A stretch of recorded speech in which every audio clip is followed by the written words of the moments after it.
તો જોઈએ ભારતીય સંગીત કલા.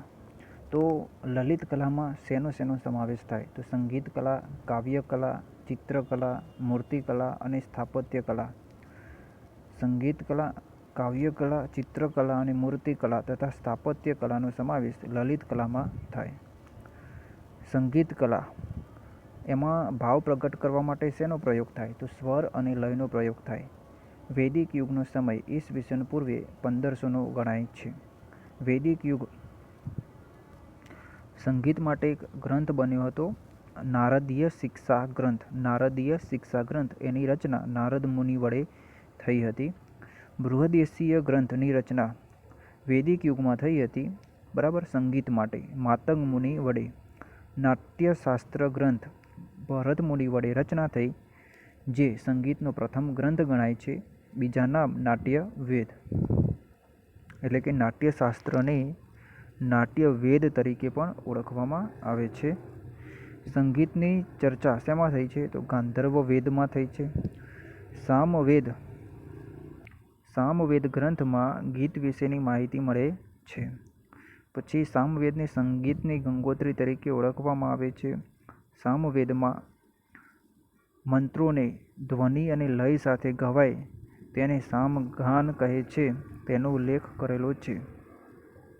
પંડિત પુરોહિતો જ્યારે સામગાન કરે છે ત્યારે તેઓને ઋત્વિજ કહેવામાં આવે છે, અને જે એમાં મુખ્ય ગાયક હોય એને ઉદ્ગાતા કહેવામાં આવે છે.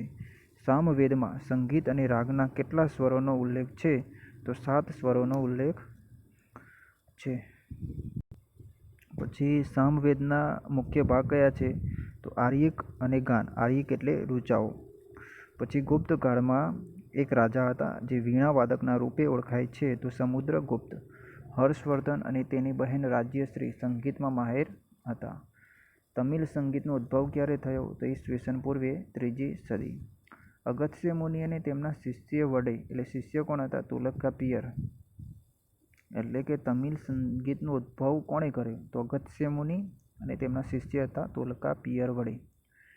નાટ્યશાસ્ત્ર ગ્રંથ સંગીત વિશે છે, જેમાં સપ્તક અને 22 સ્વરનો ઉલ્લેખ છે. સ્વર એટલે શ્રુતિઓ. સંગીત રત્નાકર ગ્રંથ એની રચના સારંગદેવે કરી, જેમાં 264 રાગોનું વર્ણન છે. સંગીત મકરંદ ગ્રંથની રચના નારદ વડે થઈ, જેમાં 19 પ્રકારની વીણા અને 101 તાલનું વર્ણન છે. 19 પ્રકારની વીણા, 101 તાલનું વર્ણન, સંગીત મકરંદ. સંગીત પારિજાતની રચના કોણે કરી? તો પંડિત અહોબલ વડે 1665માં. સંગીત પારિજાત ગ્રંથમાં સ્વરો કેટલા છે? 29. અભિનવ ભારતી ગ્રંથની રચના અભિનવ ગુપ્ત વડે થઈ હતી. સંગીત રાજ ગ્રંથની રચના મહારાણા કુંભા વડે થઈ હતી. શાહજહાંના રાજકવિ કોણ હતા? એટલે કે પંડિત જગન્નાથ. શાહજહાંના રાજકવિ હતા સંસ્કૃત કવિ, બરાબર, પંડિત જગન્નાથ. અને આ પંડિત જગન્નાથ હતા, તેઓએ ગ્રંથો લખ્યા હતા રસ ગંગાધર અને ગંગા લહેરી. રાગ શબ્દ રંજ ઉપરથી ઉતરી આવ્યો છે. રાગના પ્રકાર ઓડવ, ષડવ અને સંપૂર્ણ. ઓડવ 5, ષડવ 6 અને સંપૂર્ણ 7. હિંડોળ રાગ ક્યારે ગવાય? પરોઢના સમયે. એનો ભાવ કેવો છે? મીઠાશ. ભૈરવ રાગ સવારમાં ગાવામાં આવે છે અને એનો ભાવ શાંતિનો છે. શ્રી રાગ સંધ્યાના ટાઈમે ગાવામાં આવે છે, એનો ભાવ હર્ષનો છે. દીપક રાગ રાત્રે ગાવામાં આવે છે, એનો ભાવ કરુણા. અને મેઘ રાગ મોડી રાત્રે ગાવામાં આવે છે, એનો ભાવ સાહસનો છે. જ્યારે માલકંસ રાગ મધ્યરાત્રિએ ગાવામાં આવે છે અને એનો ભાવ વીરનો રસ છે, બરાબર. સંગીતમાં રાગ કેટલા છે? 6. કયા કયા? હિંડોળ, ભૈરવ, શ્રી, દીપક, મેઘ અને માલકંસ રાગ, બરાબર. હિંડોળ, ભૈરવ, શ્રી, દીપક, મેઘ અને માલકંસ. ધૂનની લયબદ્ધ રચના એને શું કહેવાય? તાલ કહેવાય. અને તાલમાં કેટલી ધૂનો હોય? 108 ધૂનો હોય. હિન્દુસ્તાની સંગીતના તાલ કયા કયા છે? તો એક તાલ, ત્રિતાલ, ઝુમરા, ચૌતાલ, ધમાર, કહરવા અને દીપચંદી. હિન્દુસ્તાની સંગીતના તાલ: એક તાલ, ત્રિતાલ, ઝુમરા, ચૌતાલ, ધમાર, કહરવા, દીપચંદી, બરાબર. સ્વરો કેટલા હોય? 7. સારેગામા પધની, બરાબર. એમાં જે આ સ્વરો સારેગામા પધની છે એને એક છે પૂર્વ રાગ અને બે છે ઉત્તર રાગ. પૂર્વ રાગ ક્યારે ગવાય? તો બપોરે 12 થી રાત્રે 12 સારેગામા પ. અને ઉત્તર રાગ રાત્રે 12 થી બપોરે 12 એમાં પધની. હવે જોઈએ સ્વર અને તેનો અર્થ. તો સા એના દેવ કોણ? અગ્નિ અને અર્થ સડજ. પછી રે એટલે બ્રહ્મા. ગા એટલે સરસ્વતી, અર્થ ગાંધાર. મ એટલે મહાદેવ, અર્થ મધ્યમ.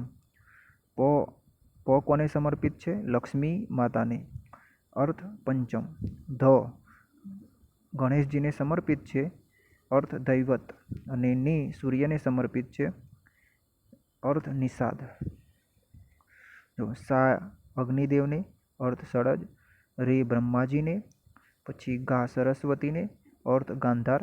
મ મહાદેવ, અર્થ મધ્યમ. પ લક્ષ્મીજીને, અર્થ પંચમ. ધ ગણેશજીને, અર્થ દૈવત. અને ની સૂર્ય, અર્થ નિષાદ. નાટ્યશાસ્ત્રની રચના કોણે કરી? ભરત મુનિએ કરી. એમાં રસ કેટલા છે? 8. અને જે 9મો રસ છે એ અભિનવ ભારતી ગ્રંથમાં ઉલ્લેખ છે. બરાબર. અભિનવ ગુપ્ત વડે રચના. 9 રસ કયા કયા છે? તો શૃંગાર, હાસ્ય, કરુણ, રુદ્ર, ભયાનક, વીર, અદ્ભુત, બીભત્સ અને શાંત. શૃંગાર એટલે પ્રેમ. પછી બીજો છે હાસ્ય. ત્રીજો કરુણા. ચોથો રુદ્ર. પાંચમો ભયાનક એટલે કે આતંક. છઠ્ઠો વીર. સાતમો અદ્ભુત એટલે કે વિસ્મય. આઠમો બીભત્સ અને નવમો શાંત. શાસ્ત્રીય સંગીત શૈલી કઈ કઈ છે? તો હિન્દુસ્તાની અને કર્ણાટકી. સુગમ સંગીતમાં શેનો શેનો સમાવેશ થાય? તો શબ્દ, ભજન, હવેલી સંગીત અને રવિન્દ્ર સંગીત. શબ્દ, ભજન, હવેલી સંગીત, રવિન્દ્ર સંગીત. હિન્દુસ્તાની શાસ્ત્રીય સંગીતની શરૂઆત કોણે કરી હતી? તો અમીર ખુસરો વડે. હિન્દુસ્તાની શાસ્ત્રીય સંગીત સાથે સંકળાયેલા સંગીતકારો પોતાને કઈ પરંપરાના માને છે? તો તાનસેન પરંપરાના. બહાદુરી રાગની રચના કોણે કરી હતી? બેજુ બાવરાઈ. બરાબર. ક્યારે? તો ગુજરાતના બહાદુર શાહનું શાસન હતું ત્યારે. હિન્દુસ્તાની સંગીત શૈલી એની એક શૈલી છે ધ્રુપદ શૈલી. બરાબર. અને એ શેના વડે રજૂ થાય? તો તાનપુરા અને પખાવજ વડે રજૂ થાય. ધ્રુવ એટલે સ્થિર, પદ એટલે કાવ્ય. જેમાં એટલે કે ધ્રુપદ શૈલીમાં પદ નિશ્ચિત હોય છે. પછી ધ્રુપદ શૈલીમાં નોમ તોમના આલાપ કરવામાં આવે છે. અને પ્રાચીન ગ્રંથ આઈને અકબરી અબુલ ફઝલે રચના કરી હતી. એમાં ધ્રુપદ શૈલીનો ઉલ્લેખ છે. ગ્વાલિયરના રાજા માનસિંહનું મહત્વનું યોગદાન હતું ધ્રુપદ શૈલીના વિકાસમાં. હિન્દી, ઉર્દૂ અને વ્રજ ભાષામાં ધ્રુપદ શૈલી છે. હિન્દી, ઉર્દૂ અને વ્રજ ભાષામાં ધ્રુપદ શૈલી છે. અને ધ્રુપદ શૈલી ક્યાં જોવા મળે છે? તો વૈષ્ણવોની હવેલી સંગીત પરંપરામાં પણ ધ્રુપદ શૈલી જોવા મળે છે. હિન્દુસ્તાની ધમાર હોડી સંગીત શૈલી. ધમાર હોડી સંગીત શૈલી જે હોળી વખતે ગવાય છે અને એની શરૂઆત નોમ તોમના આલાપથી થાય. ખયાલ સંગીત શૈલી એની શરૂઆત કોણે કરી? તો અમીર ખુસરો વડે. અને ખયાલ સંગીતના મોટા સંરક્ષક કોણ હતા? તો હુસેન સરકી. ખયાલ સંગીતના બે ભાગ છે, બડા ખયાલ અને છોટા ખયાલ. ત્યારબાદ જોઈએ તરાના સંગીત શૈલી. એની શરૂઆત અમીર ખુસરો વડે કરી. અને તરાના સંગીત શૈલીને કર્ણાટકી સંગીતમાં તિલ્લાના કહેવામાં આવે છે. ગુરુ ગોવિંદ સિંહે તેમની રચનાઓમાં તરાના સંગીત શૈલીનો પ્રયોગ કર્યો હતો. પછી તરાના સંગીત શૈલીના પ્રખ્યાત ગાયક કોણ છે? તો પંડિત રતન મોહન શર્મા. અને એમનું ઘરાના કયું છે? મેવાતી ઘરાના.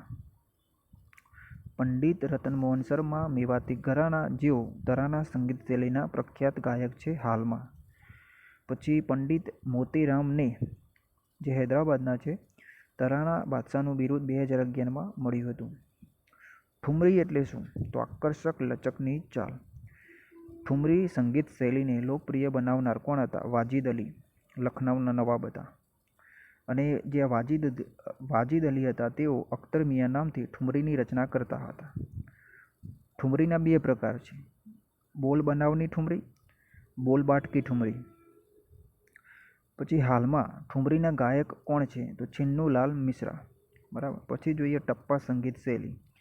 ટપ્પા સંગીત શૈલીને પ્રસિદ્ધ કરનાર કોણ હતા? તો ગુલામ નબી, જે પંજાબી ગાયક છે.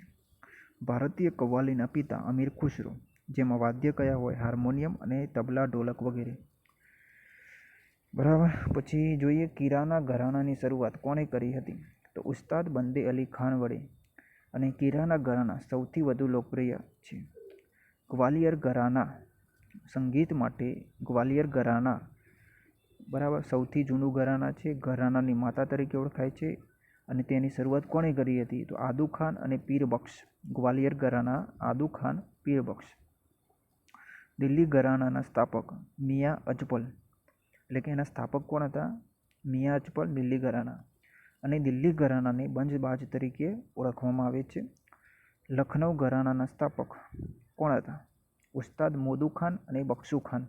લખનઉ ઘરાનાના સ્થાપક ઉસ્તાદ મોદુ ખાન, બક્ષુ ખાન. બનારસ ઘરાનાના સ્થાપક પંડિત રામ સહાય વડે. તેમાં તબલાવાદન જોવા મળે છે.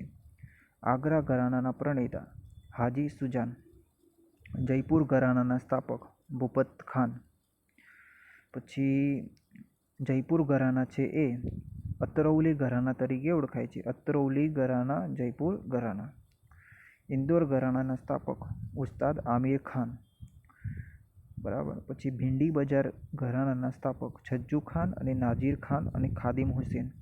ભિંડી બજાર ઘરાનાના સ્થાપક કોણ કોણ હતા? છજ્જુ ખાન હતા, નાઝીર ખાન હતા અને ખાદિમ હુસેન હતા. ભિંડી બજાર ઘરાના સંગીત માટે જાણીતું છે. સોનિયા ઘરાના સ્થાપક મિશ્રી સિંહ અને સોનિયા ઘરાના સંગીત માટે જાણીતું છે. પંજાબ ઘરાનાના સ્થાપક લાલ ભવાની દાસજી. સંગીત માટે જાણીતું પંજાબ ઘરાના. કર્ણાટકી સંગીતનો ઉદ્ભવ ક્યારે થયો? 14મી સદીમાં વિજયનગર સામ્રાજ્યમાં. ઉલ્લેખ શેમાં મળે છે? તો આચાર્ય વિદ્યારણ્યના પુસ્તક સંગીત સારમાંથી માહિતી મળે છે કર્ણાટકી સંગીતની.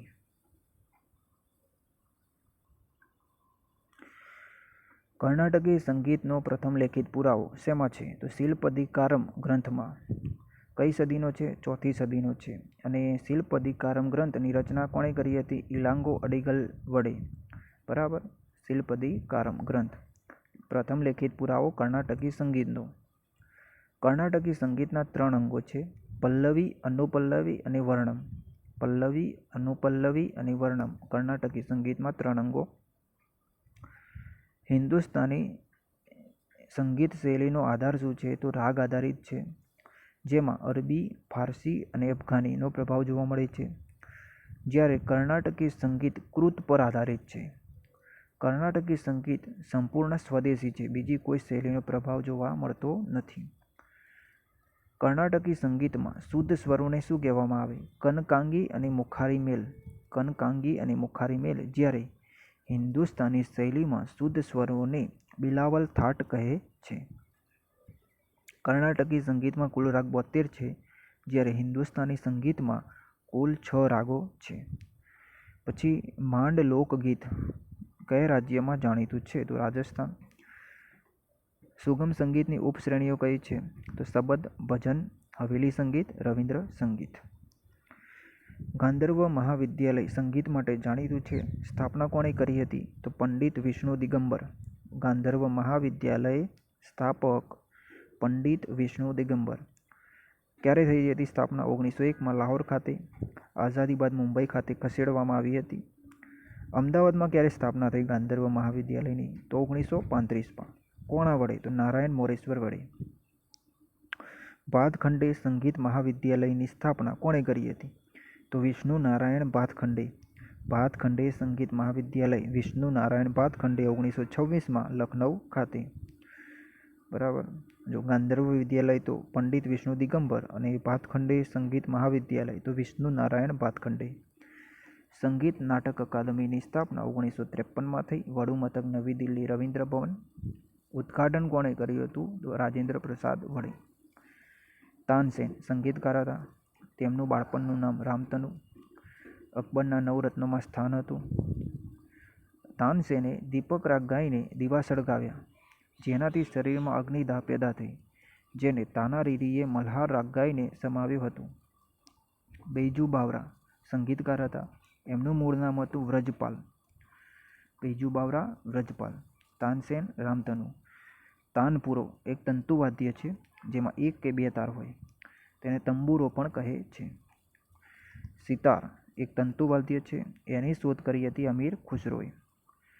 સિતારને સહેતાર પણ કહે છે. પંડિત રવિશંકરને 1999માં સિતાર વગાડવા માટે ભારત રત્ન મળ્યો હતો. વીણા તંતુવાદ્ય છે, સરસ્વતી માતાનું વાદ્ય. સરોદ તંતુવાદ્ય. સરોદ ફારસી શબ્દ છે, એનો અર્થ ગીત થાય. બરાબર, સરોદ એટલે ગીત, ફારસી શબ્દ. અને સરોદ એ રબાબ સાથે સામ્યતા ધરાવે છે. સુરંદો તંતુવાદ્ય, દેવી વાદ્ય ગણાય છે. ભગવદ્ ગોમંડળમાં એનો ઉલ્લેખ મળે છે અને કચ્છનું વાદ્ય છે. એક તારો એ પણ તંતુવાદ્ય છે, સૌથી પ્રાચીન વાદ્ય ગણાય એક તારો. બરાબર, એમાં એક જ તાર હોય અને એના રામસાગર તરીકે પણ ઓળખવામાં આવે છે. એક તારો એટલે રામસાગર. વાયોલિન એટલે તંતુવાદ્ય, દક્ષિણ ભારતમાં પ્રખ્યાત છે. બરાબર, વાયોલિન તંતુવાદ્ય દક્ષિણ ભારતમાં પ્રખ્યાત. ઈસરાજ એ પણ તંતુવાદ્ય છે. અને ઈસરાજ એક એવું વાદ્ય છે જેમાં સિતાર અને સારંગી બંનેની વિશેષતા જોવા મળે. ઈસરાજ એટલે સિતાર અને સારંગીની વિશેષતા બંગાળમાં જોવા મળે છે. ગિટાર વાદ્ય જે તંતુવાદ્ય છે અને ગિટારનો ભારતમાં પ્રવેશ 1925માં થયો હતો. સારંગી તંતુવાદ્ય છે, 100 રંગવાળું વાદ્ય. અને સારંગીને પ્રાચીન સમયે શું કહેવાતું? સારિંદા. સારિંદા એટલે જ સારંગી. સંતૂર એટલે તંતુવાદ્ય છે, એમાં 100 તાર હોય, કાશ્મીરમાં જોવા મળે છે. સંતૂર ક્યાં જોવા મળે? કાશ્મીરમાં. પંડિત શિવકુમાર શર્માએ સંતૂરને શાસ્ત્રીય સ્થાન અપાવ્યું છે. શિવકુમાર શર્મા. સંતૂર. વાંસળી સુશીર વાદ્ય છે, વાંસમાંથી બનેલ છે. શરણાઈ સુશીર વાદ્ય છે. બિસ્મિલ્લા ખાનને શરણાઈ માટે ભારત રત્ન મળ્યો હતો. હાર્મોનિયમ સુશીર વાદ્ય છે, એમાં 4 ભાગ હોય હાર્મોનિયમમાં. 1 ધોકની, 2 વાયુકક્ષ, 3 કુંજિયા અને 4 રીડ. ધોકની, વાયુકક્ષ, કુંજિયા, રીડ. પછી 3 અથવા તો 3.5 સપ્તકી હોય. પછી બિહુ તહેવારમાં વાદ્ય કયું હોય? તો ગોગોના એક સુશીર વાદ્ય છે જે વાંસથી બને. બિહુ તહેવારમાં વાદ્ય ગોગોના સુશીર વાદ્ય વાંસથી બને. પછી મેઘાલયમાં ખાસી જાતિ એક વાદ્ય વગાડે છે, તંગમુરી. તંગમુરી ક્યાં વાગે? મેઘાલયમાં ખાસી જાતિ સુશીર વાદ્ય. પોંગી અને બીન સુશીર વાદ્ય છે, મદારી વગાડે. પખવાજ અવનદ વાદ્ય છે. બરાબર, અવનદ વાદ્ય પખવાજ. ડમરું અવનદ વાદ્ય એટલે કે ચામડાથી જે મટેલા હોય. ડમરું એ શિવનું વાદ્ય છે. ઢોલક અને ચોગડિયા અવનદ વાદ્ય. મૃદંગ અવનદ વાદ્ય. જે મૃદંગ હોય એને નીચે ગોળ ભાગ હોય, એને ગજરા કહેવામાં આવે છે અને મૃદંગની શોધ કરી હતી અમીર ખુસરોએ. તબલા એટલે અવનદ વાદ્ય. તબલામાં જે જમણી સાઈડ હોય એને તબલું કહેવાય અને ડાબી સાઈડ હોય એને બાયું કહેવાય. જમણું તબલું, ડાબે બાયું. ડાબે બે બાયું એટલે કે ડાબે બાયું. તવિલ અવનદ વાદ્ય. ખોલ અવનદ વાદ્ય. બોગો અવનદ વાદ્ય. નગારું અવનદ વાદ્ય. ડફ અવનદ વાદ્ય. ડફ એટલે કેવું છે? અવનદ વાદ્ય. ઘુમોટ અવનદ વાદ્ય. કાબોમ એ પણ અવનદ વાદ્ય છે. મેઘાલયમાં ખાસી જાતિ વગાડે છે કાબોમ. અને મેઘાલયમાં ખાસી જાતિ બીજું એક વાદ્ય વગાડતી હતી તંગમુરી, સુશીર વાદ્ય હતું. અને કાબોમ એ પણ મેઘાલયમાં ખાસી જાતિ અવનદ વાદ્ય. મંજીરા ઘનવાદ્ય છે જેની બનાવટ પિત્તળ, જસત અને તાંબામાંથી થાય. ગુજરાતમાં કાંસાના મંજીરા બને છે. કરતાલ ઘનવાદ્ય મંજીરાનો એક પ્રકાર છે. કરતાલ. બરાબર, નરસિંહ મહેતા વગાડતા હતા. પછી ઝાંઝર ઘનવાદ્ય છે. સંગીત વાદ્યોની પ્રતિકૃતિ ક્યાં સચવાઈ છે? તો lady Wilson museum, Dharampur, Valsad.